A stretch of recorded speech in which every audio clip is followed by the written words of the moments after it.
borrowing this board from my buddy. He's gonna come by and pick it up any second, so I gotta make sure I run the battery down.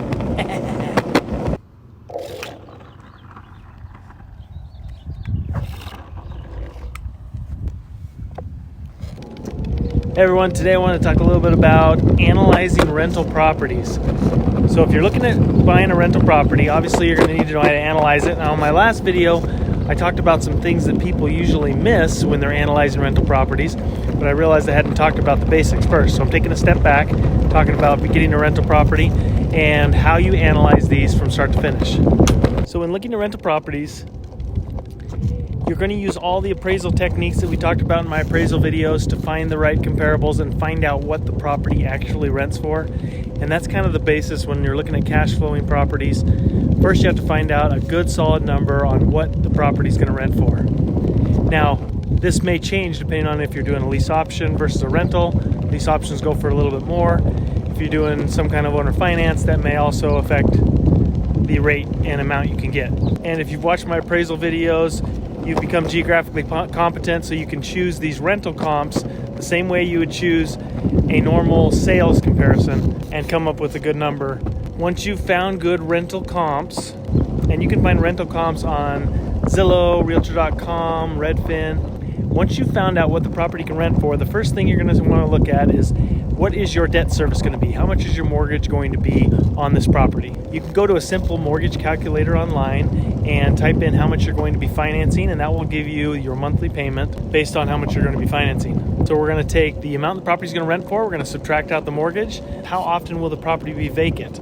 Usually a good rule of thumb is a 5% vacancy rate. So you can take the total amount of rent that you're going to make, times that by 0.95, and that will give you your effective gross rent. And that's basically just the gross rent minus the vacancies. And as an appraiser, that's the first step we're going to do in this process. We're going to take the gross rent, we're going to times it by the vacancy, which is 0.95 in this case, and we're going to say gross rents times 0.95 will give us our effective gross rents, and then we're going to subtract out all the expenses, and that will give us our net operating income. And that's basically a cash flow calculation.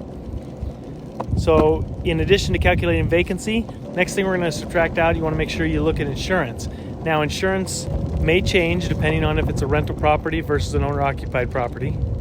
Then you're going to want to figure out what your utilities are. Most of the utilities you're probably going to want to pass on to the tenant, but some, as the landlord, you may be stuck with, like some municipalities require that the sewer be in the owner's name. That will really just depend on where you're at. So figure out what your utilities are going to be.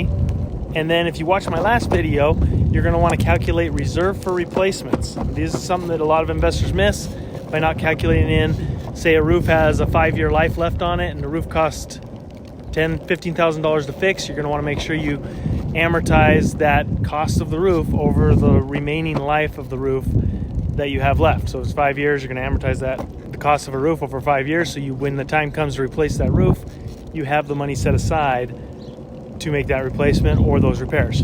You're also going to want to subtract out maintenance fees. These are things that aren't necessarily big capital improvements, but are just minor things like replacing air filters, stuff like that are going to just keep the property maintained that the tenants are not going to do. The nice thing about lease options when it comes to reserve for replacements, or if you're buying a property that you've just freshly rehabbed, you don't need to factor in all these reserve for replacements or a lot of maintenance fees because a lot of the repairs have already been done in advance.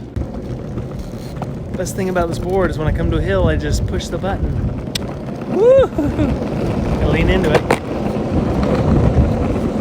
If you're in an area that has an HOA, you're going to want to make sure you subtract out the HOA fee because that's going to be something that's going to be a payment every month that you really can't pass on to the tenant. And if you're going to have somebody manage the property for you, you're going to want to figure out what their fees are going to be, and you want to subtract out management fees. The last thing we're going to want to calculate is any other expenses that you can think of on this specific property that you're analyzing that would affect the monthly cash flow. Is there lawn maintenance?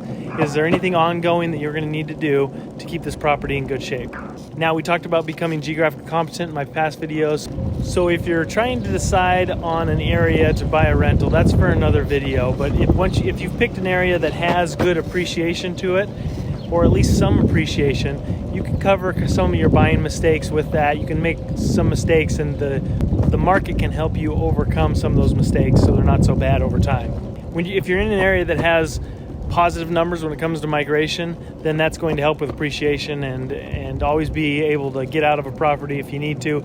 If you're in an area where there's a declining population, those areas you might want to be careful about getting stuck with a property that you can't sell because the values are going down. In the end, the most important thing when you're considering analyzing rental properties is if the property cash flows. The values can fluctuate up and down, but as long as your property cash flows, you can continue to hold it indefinitely. All right, hope you enjoyed this video. Let's turn up the speed here. Woohoo! Hope I don't wreck. See how fast this thing goes. Yeehaw!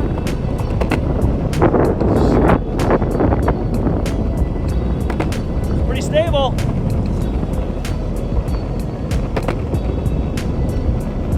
Let's see if we got brakes. That is not bad.